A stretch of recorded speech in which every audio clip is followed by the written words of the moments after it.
मुझे जहाँ तक लगता है कि जो एक्सरे है उसमें भी 6 बॉल्स हैं और 6 बॉल्स में हम लोगों ने अब तक सिर्फ 2 यॉर्कर मारे। कुछ छोटी मगर मोटी बातें रह गई हैं जिन पे बहुत सारे बच्चों के क्वेश्चंस हैं और बहुत सारे बच्चे कंफ्यूज भी हों उसको लेकर, और मुझे जानकर बड़ी खुशी है कि इतने कन्फ्यूजन्स दिमाग में आना शुरू होते हैं जब आप कॉन्सेप्ट पढ़ते हैं। आपको भी लगता है कि मैं किसी टॉपिक से जुड़ा हुआ। हम लोगों का शुरू होना है निमोनिया, लेकिन निमोनिया से पहले मैं कुछ छोटी छोटी बातें हैं जो मैं एक्सरे पर और उसको डिस्क्राइब करना चाहूँगा, क्योंकि बहुत सारे कन्फ्यूजन्स हैं। मुझे लगता है उसको छोड़कर जाना अच्छा नहीं है, इसलिए पहले उसको हम लोग उसको डिस्क्राइब करेंगे। पहले हम लोग उसको जो भी कन्फ्यूजन्स हैं उनको क्लियर करेंगे। जो छोटी छोटी बातें हैं उनको भी हम लोग थोड़ा पढ़ेंगे और उसके बाद हम लोग निमोनिया शुरू करेंगे। तो कुछ बातें हैं, जैसे अगर एक्सरे के स्टेप्स को हम लोग लें कि कौन कौन से स्टेप्स हैं जिन स्टेप्स से हमें स्टेप बाय स्टेप डायग्नोसिस तक पहुंचना चाहिए, या आप कहें डायग्नोसिस डिस्क्रिप्शन तक पहुंचना चाहिए। एक होता है डायग्नोसिस आप खुद कर लेते हैं, एक होता है आप डायग्नोसिस डिस्क्राइब करते हैं दूसरों को। आप खुद बहुत सारी चीज़ें समझ लेते हैं, लेकिन उस बात को दूसरों को समझाना अलग का आर्ट है, वो आर्ट अलग है। तो आप खुद किसी एक्सरे को पहचान लेते हैं कि इसमें ये दिख रहा है, लेकिन उसी चीज़ को अगर आपका टीचर या आपका सीनियर या आप किसी पेपर वर्क पे हैं, उसको आपको कहीं लिखना है कि इसमें क्या क्या मिला, कैसे मिला, वो उसको कहा जाता है डिस्क्रिप्शन, डायग्नोसिस डिस्क्रिप्शन। तो हम लोग थोड़े कुछ 2-4 स्टेप्स हैं, छोटे छोटे स्टेप्स हैं, उनको हम लोग जल्दी जल्दी डिस्क्राइब करेंगे और उसके बाद हम लोग निमोनिया शुरू करेंगे। तो हम लोगों के जो 6 स्टेप हैं क्लिनिकल एक्सरे के, 6 स्टेप हैं। मैं सबसे पहले 6 स्टेप आप लोगों को बताऊंगा कि कौन कौन से 6 स्टेप होने चाहिए जिनसे हम लोग आगे बढ़ते हैं step by step.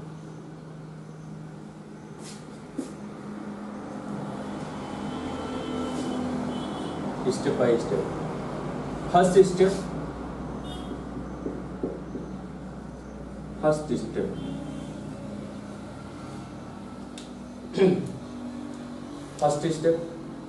First step में आप लिख सकते हैं mode of action of X-ray machine.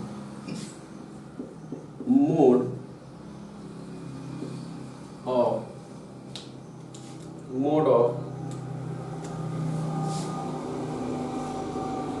Action of X-ray. कोई भी इन्वेस्टिगेशन जो हम लोग पढ़ते हैं तो उससे पहले हम लोगों को मोड ऑफ एक्शन जानना बहुत जरूरी है कि वो होता कैसे है। अगर मशीनरी है तो मशीन कैसे काम करता है, अगर मॉलिक्यूलर है तो कैसे वो मॉलिक्यूल्स उस पर हम लोग कैसे काम करते हैं, लैब में कैसे काम किया जाता है, और कैसे हम लोग मेडिकल साइंस के काम कैसे आता है, वो केमिस्ट्री और फिजिक्स। ये क्या है, जो एक्सरे मशीन है फिजिक्स है अपने आप में, लेकिन वो फिजिक्स मेडिकल साइंस के काम कैसे आता है हम लोग उसको पढ़ते हैं। बहुत सारे टेस्ट हैं जो केमिस्ट्री है, वो केमिस्ट्री मेडिकल साइंस के काम कैसे आता है वो पढ़ना बहुत ज़रूरी है। तो हम लोगों ने mode of action of X-ray machine हम लोगों ने ये डिस्कशन किया हुआ है अच्छे से, क्योंकि ये बड़ा टॉपिक है। इस एक्सरे पर्पस का ये एक बड़ा टॉपिक था और हम लोगों ने फर्स्ट स्टेप डिस्कशन किया हुआ है। सेकेंड स्टेप जो आता है, सेकेंड स्टेप ये है लर्निंग का। ये क्या है, ये स्टेप्स कौन से हैं?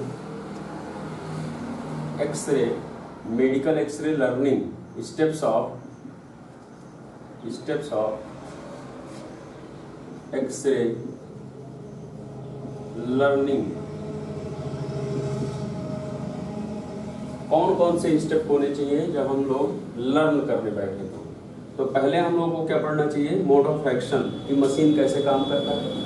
तो मशीन कैसे काम करता है शायद आप लोग जानते हैं।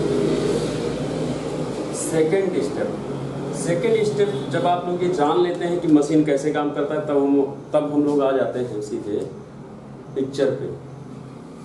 जो आपके हाथ मशीन जो आपको एक फ़ोटो देती है, एक पिक्चर देती है, एक इमेज देती है, एक प्लेट देती है, हम लोग वहाँ आ जाते हैं। तो हमारे हाथ में जब प्लेट आता है तो सबसे पहले हम लोगों को क्या देखना चाहिए? Patient introduction.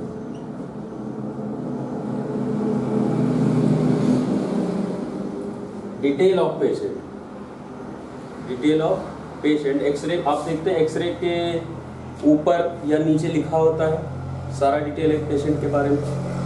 नेम लिखा होता है, एज लिखा होता है, और क्या क्या लिखा होता है।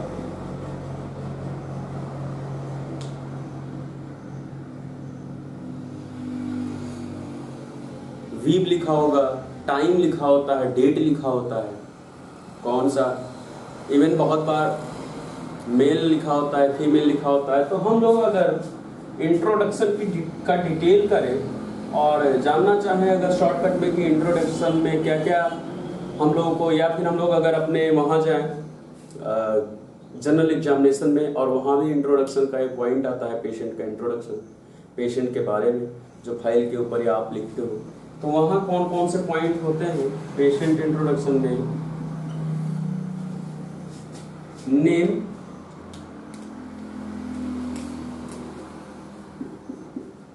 Name, age, sex, address, religion, occupation. आप ही जानते हैं रेस्पिरेटरी सिस्टम में कितना इंपॉर्टेंट है ऑक्यूपेशन जानना। ऑक्यूपेशन और marital status.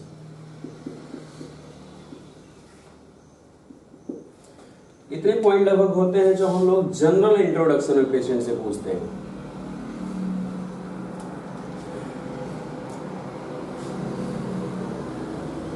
Name, age, sex, address, religion, occupation और मैरिटल स्टेटस।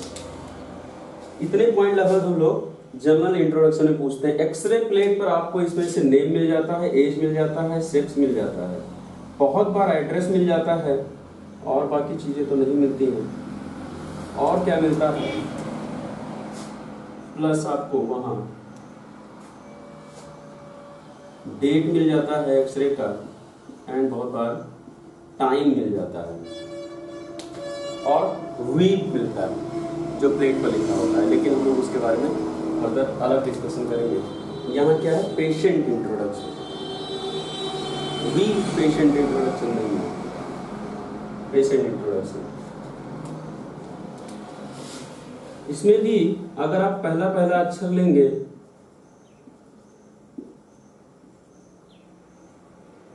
एक्चुअली हम लोगों के जो यूपी के बच्चे हो तो जानते हैं, और जो बाहर के हैं उनको मैं बताऊं कि हम लोगों के यहाँ एक ट्रेडिशन पहले था कि शादी होती थी तो जो लड़की की विदाई नहीं होती थी और वो अपने यहीं घर पे रुक जाती थी, बाद में फिर से होता था, तो उसको हम लोगों के यहाँ गौना कहते हैं। तो जो मैरिटल स्टेटस है उसको हम लोग याद करते हैं जी फॉर गौना से कॉन्सेप्ट्स बनाते हैं, जो मैं बहुत बार याद कराता हूँ बच्चों को।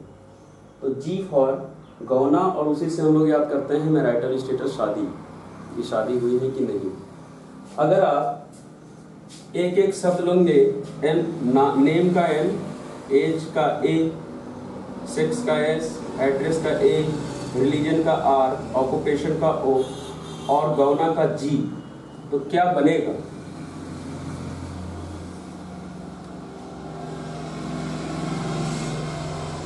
NASA road. तो हमें इंट्रोडक्शन में क्या याद रखना है?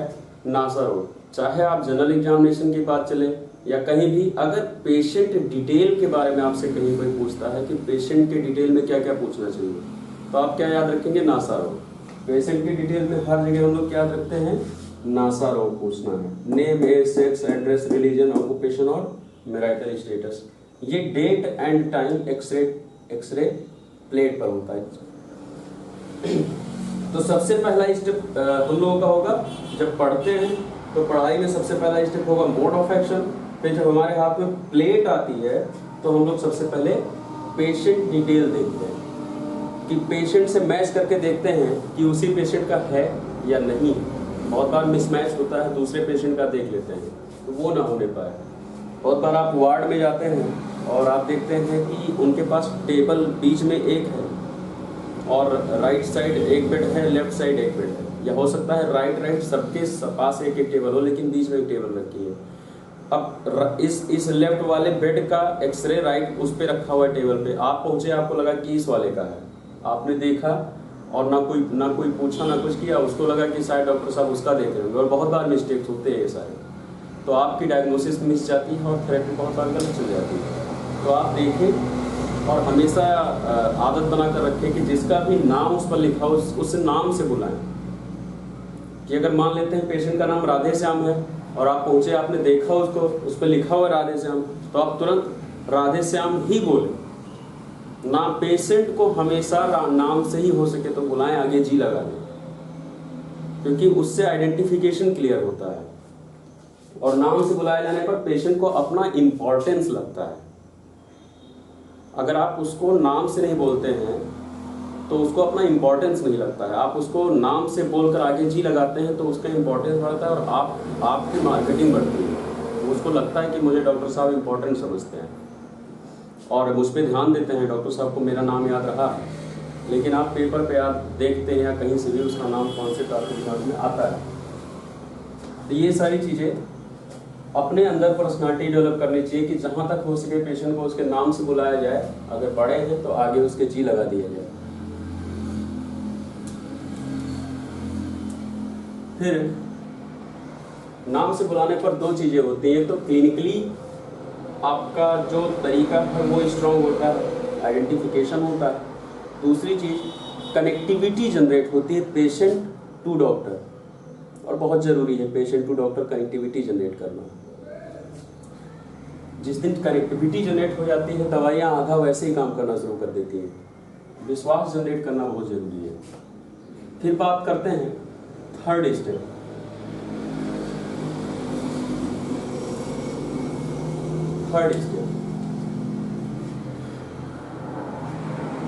थर्ड स्टेप में हम लोग पढ़ते हैं प्रोजेक्शन।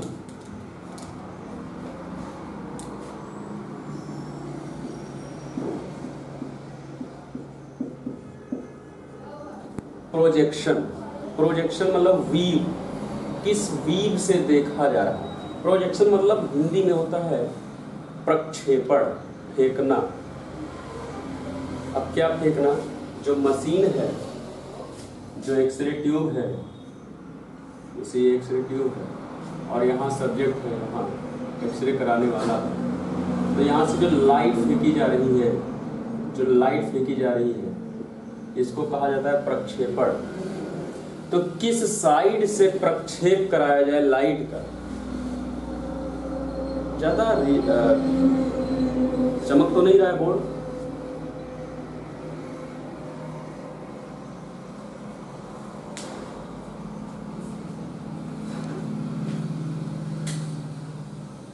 अभी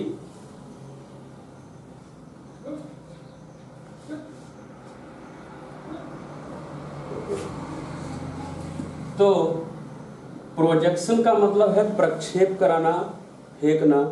तो लाइट क्या है, जब एक्सरे मशीन, जो एक्सरे ट्यूब है, एक्सरे ट्यूब प्रक्षेप करता है लाइट का, किस साइड से प्रक्षेप कराया जाए वो है प्रोजेक्शन। तो हम लोग प्रोजेक्शन पढ़ रहे हैं। प्रोजेक्शन को आप ब्रैकेट में लिख दो वीव, किस वीव से एक्सरे को देखा जाए।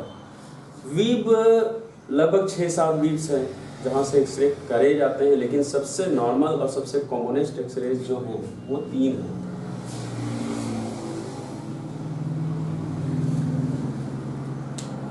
सबसे कॉमनेस्ट है, सबसे commonest PAV, APV, DAV, APV और लेटरल वीव। PAV, APV और लेटरल वीव। तो ये 3 वीव्स हैं। और ये प्रोजेक्शन, हिंदी में आप इसको लिखना चाहें तो प्रकाश प्रक्षेपण लिख सकते हैं।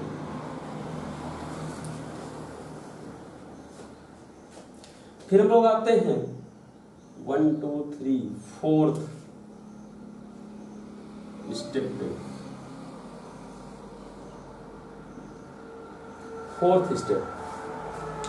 फोर्थ स्टेप होता है टेक्निकल क्वालिटी। जब आप इतना देख लेते हैं, आप सबसे पहले इंट्रोडक्शन देखते हैं एक्सरे पर, फिर देखते हैं कौन सा वीव है, वो भी लिखा होता है नीचे या कहीं ना कहीं लिखा होगा उस पर, आप देखते हैं कौन सा वीव है। और अगर नहीं लिखा है तो हम लोग डिस्कस करेंगे। बहुत ज़्यादा बच्चे उसी में परेशान थे कि कैसे ये जज किया जाए कि कौन किस साइड का एक्सरे है, हम लोग उसको डिस्कस करेंगे। नहीं लिखा है तो भी हम लोग पहचानेंगे। और फोर्थ स्टेप पर हम जब ये पहचान लेंगे कि किस साइड से एक्सरे देखा गया है, तब हम लोग देखेंगे कि क्वालिटी पिक्चर की क्या है। क्वालिटी जानना बहुत ज़रूरी है, क्लिनिकली भी बहुत ज़्यादा रिलेवेंस है। क्वालिटी जानना बहुत ज़रूरी है, तो हम लोग उसका नाम रखते हैं, जो फोर्थ स्टेप है उसका नाम रखते हैं टेक्निकल क्वालिटी या इमेज क्वालिटी। फोर्थ स्टेप इसको हम लोग नाम रखते हैं टेक्निकल क्वालिटी, या इसको ब्रैकेट में लिख सकते हो इमेज क्वालिटी। इमेज की क्वालिटी क्या है?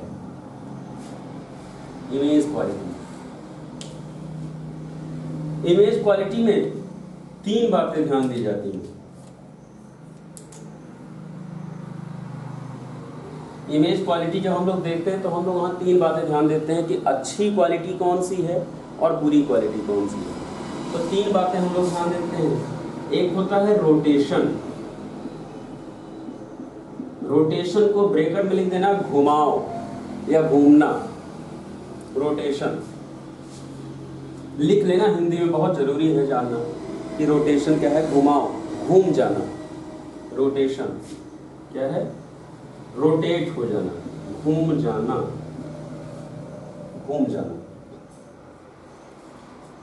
दूसरा है इंस्पायरेशन।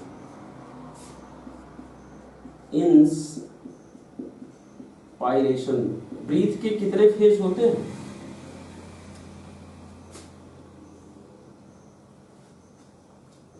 सांस लेने के कितने फेज होते हैं? 2 फेज होते हैं, एक होता है एक्सपायरेटरी, एक होता है इंस्पायरेटरी। तो यहाँ क्या इन्वॉल्व क्या है? इंस्पायरेशन मतलब सांस अंदर की तरफ खींच लेना। इंस्पायरेशन मतलब यहाँ लिख लेना हिंदी में बिल्कुल स्पष्ट अक्षरों में, सांस अंदर की तरफ खींच लेना। सांस अंदर की तरफ खींच लेना। फिर है तीसरा है पेनिट्रेशन।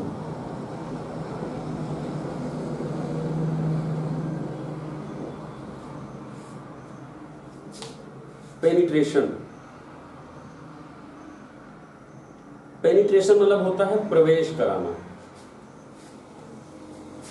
पेनिट्रेशन मतलब प्रवेश कराना। पेनिट्रेशन।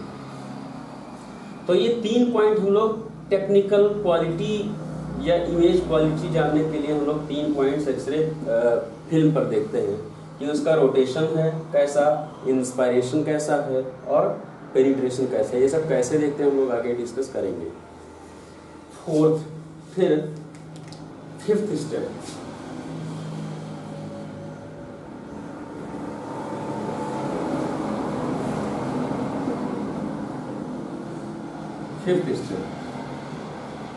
फिफ्थ स्टेप मेनली है डायग्नोसिस अप्रोच। जब ये सारी चीजें हम देखते हैं तब हम शुरू करते हैं अपना डायग्नोसिस अप्रोच। और ये डायग्नोसिस अप्रोच में क्या आएगा, जितना हम लोग पढ़ चुके हैं, हमारा क्या आएगा ABCDEFGHI। ABCDEFGHI क्या है? जल्दी जल्दी बोलो। एयरवे और bone, C for cardiac silhouette, D for diaphragm और E फॉर एज और हील्ड और गैस्ट्रिक बबल। जो लोग आवाज मुझ तक नहीं पहुंचा पा रहे हैं अपने मन में जरूर इस बात को रिपीट करें। और वाइलम और फिर इंस्ट्रूमेंट्स। तो उतने पॉइंट जो हैं वो हम लोग अपनी डायग्नोसिस बनाते हैं। और वो कहाँ जाएगा? फिफ्थ स्टेप में। जब हम लोग 4 स्टेप से आगे निकल आएंगे तो हम लोग पहुंचेंगे फिफ्थ स्टेप, और फिफ्थ स्टेप क्या है? Diagnosis approach. फिफ्थ स्टेप है डायग्नोसिस अप्रोच क्रिएट करना। डायग्नोसिस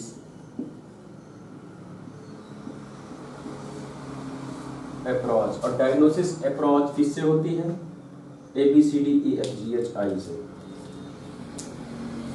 ABCDEFGHI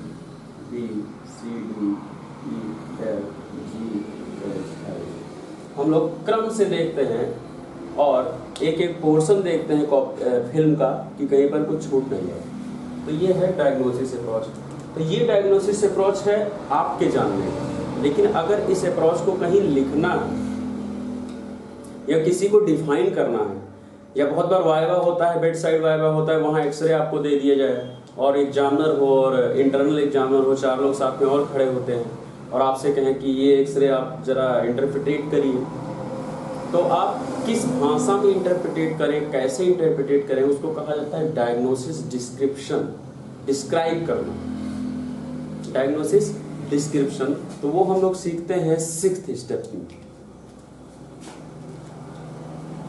या बहुत बार मेडिको लीगल एस्पेक्ट्स होते हैं, आप केस देखते हैं,